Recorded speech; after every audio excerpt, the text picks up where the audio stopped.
Salam pemirsa, berjumpa lagi bersama saya dalam pembahasan buku Agama yang Bersinar. Buku ini dituliskan oleh Nyonya Ellen G. White. Buku ini menyuguhkan kepada kita suatu cara yang lebih baik, menyingkapkan kepada kita suatu kehidupan yang lebih sederhana dan lebih manis.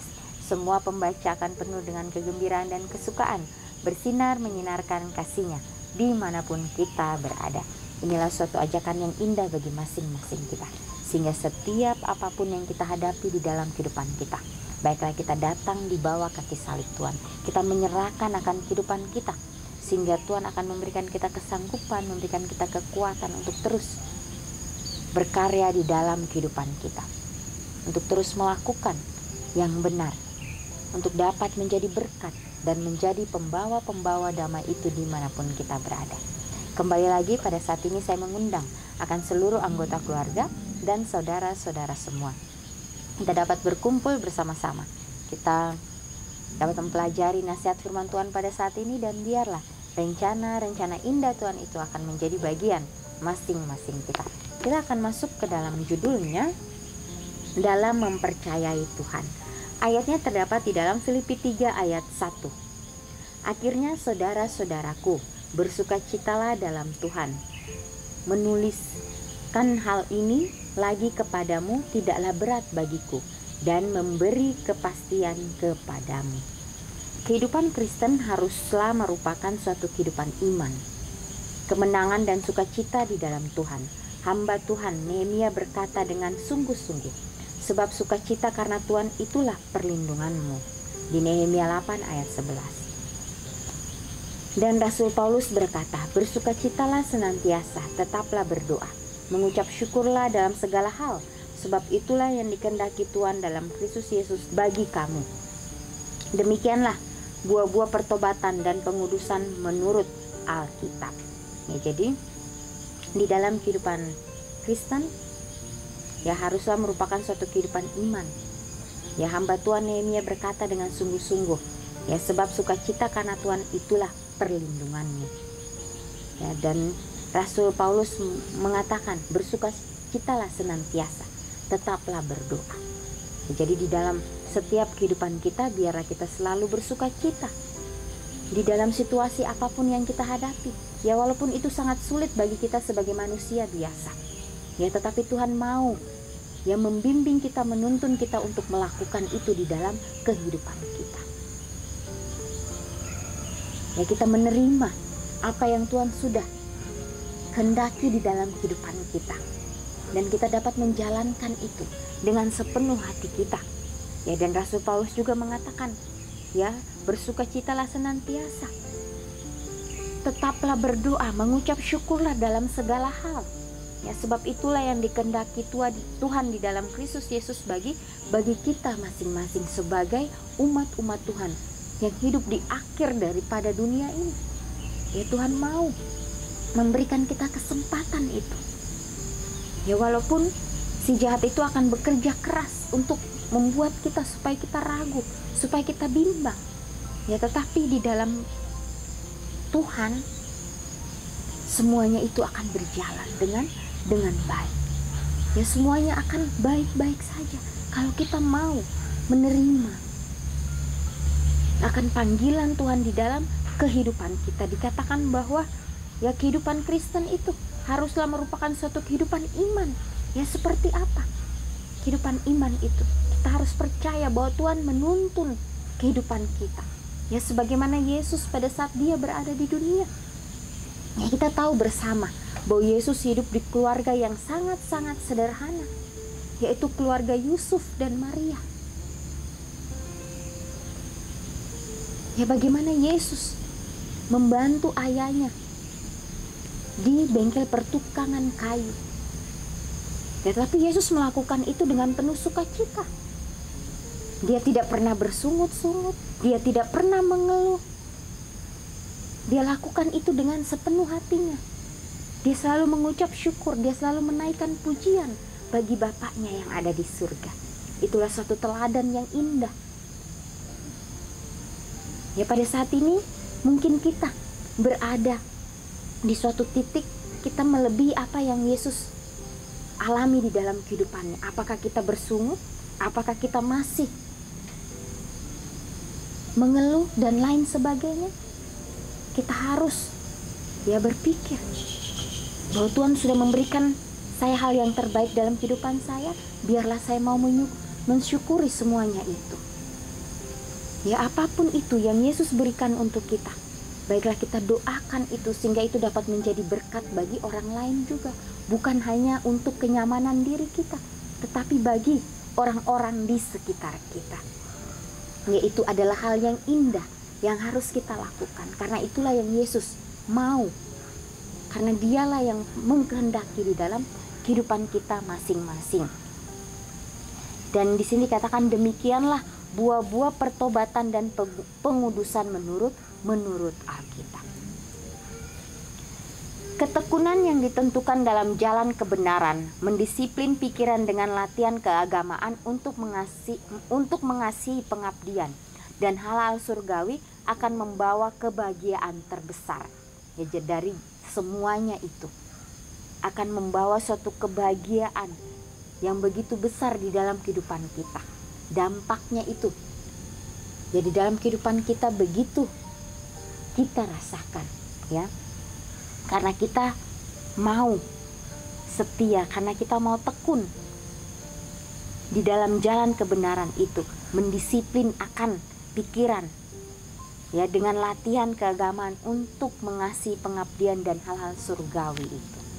Jadi untuk melakukan kehendak Tuhan, kebenaran yang Tuhan sudah berikan itu, kita harus dengan sungguh-sungguh, dengan sepenuh hati kita. Disitulah akan membawa suatu kebahagiaan yang belum pernah kita rasakan sebelumnya.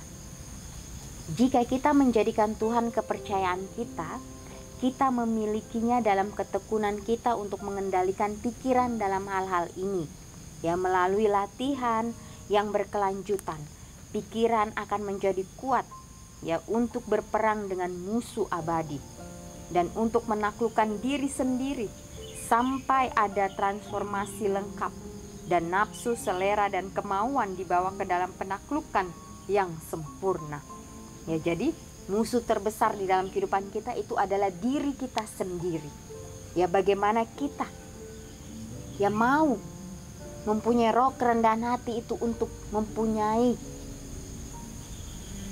kehidupan supaya Yesus dapat masuk dan kita pun dapat melakukan yang terbaik. Karena belajar mengenai roh kerendahan hati ini adalah suatu pelajaran yang sangat-sangat berat. Tetapi bila kita mau, maka itu kita akan jalani dengan penuh sukacita. Karena Tuhan ada di dalam kehidupan kita, karena kita menyerahkan kehidupan kita kepada Tuhan.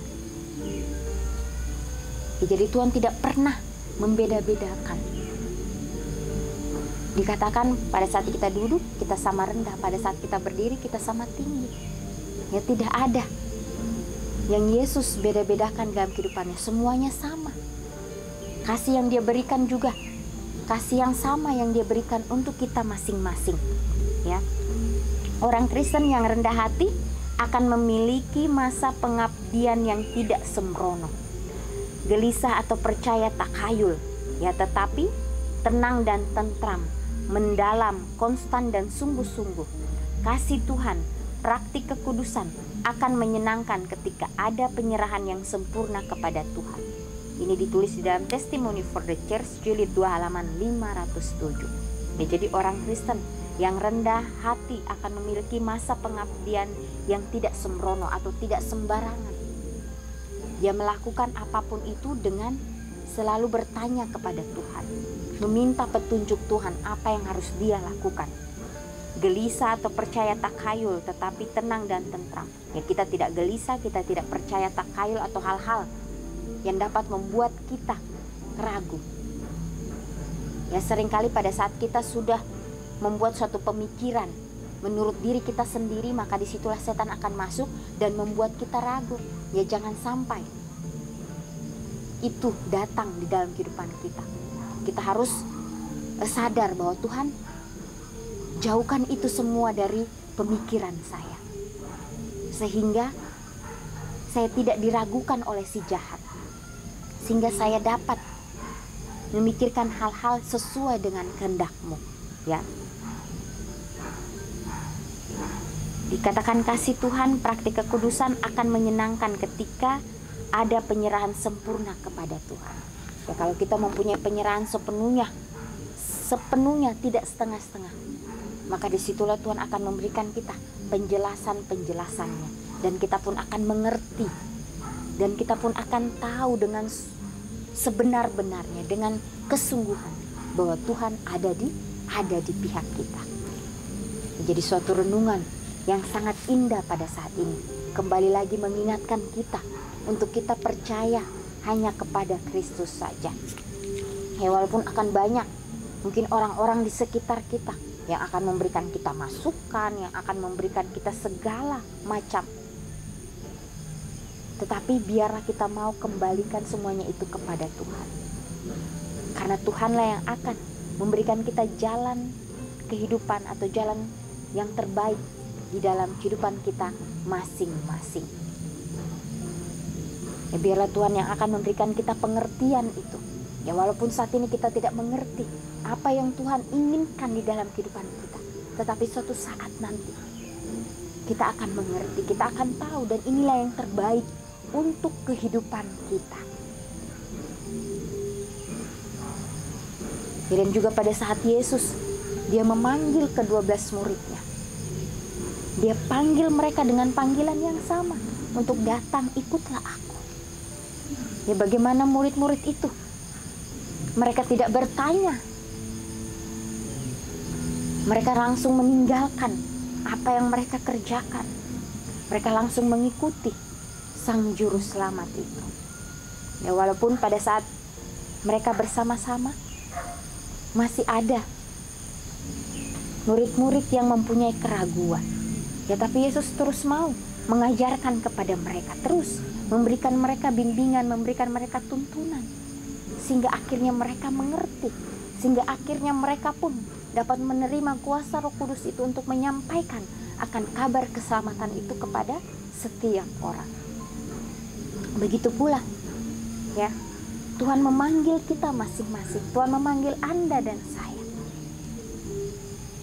untuk datang kepadanya, untuk mau menerima akan pengalaman itu di dalam kehidupan kita masing-masing. Pengalaman yang kita belum pernah rasakan sebelumnya. Kita akan rasakan itu bila kita mengikuti Sang Juru Selamat itu. Ini adalah suatu ajakan yang mulia bagi kita. Baiklah kita dapat doakan ini dengan sungguh-sungguh, ya, sehingga kita tidak terlena dengan begitu banyak hal-hal yang dunia berikan. Ya, walaupun kita ditempatkan di suatu tempat yang mempunyai situasi yang sulit sekalipun, baiklah kita berdoa, Tuhan, sanggupkan saya, sehingga saya dapat melewati ini semua. Ya, dimanapun kita berada, baiklah kita meminta akan tuntunan Tuhan, meminta supaya kita dapat peka mendengar akan bisikan suara Roh Kudus itu.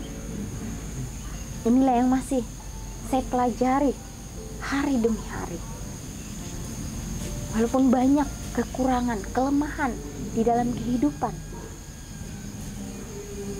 tetapi Tuhan mau memberikan kita, Tuhan mau mengajari kita. Dia sabar untuk menuntun kita. Dan biarlah kesempatan demi kesempatan yang masih diberikan untuk kita saat ini, kita doakan dan kita dapat pergunakan itu dengan sebaik-baiknya. Ya, komitmen demi komitmen yang kita sudah ambil, kita doakan itu, sehingga kehidupan kita juga dapat menjadi berkat dimanapun kita berada. Ya, sudah banyak tanda-tanda yang kita sudah dengar, mungkin yang kita sudah alami di dalam kehidupan kita. Biarlah kita mau meminta Tuhan supaya dapat memberikan kita untuk melakukan hal-hal yang lebih baik lagi. Waktunya sudah sangat singkat. Biarlah waktu yang singkat ini kita minta Tuhan untuk mau memberikan kita kesanggupan untuk melewati pengalaman-pengalaman yang Dia ingin izinkan di dalam kehidupan kita. Inilah yang menjadi renungan bagi kita. Biar ini dapat menjadi berkat, dapat menjadi kekuatan untuk kita terus semangat di dalam kehidupan kita untuk melakukan yang benar di hadapan Tuhan. Kita akan berjumpa lagi di kesempatan yang berikutnya dan Tuhan memberkati.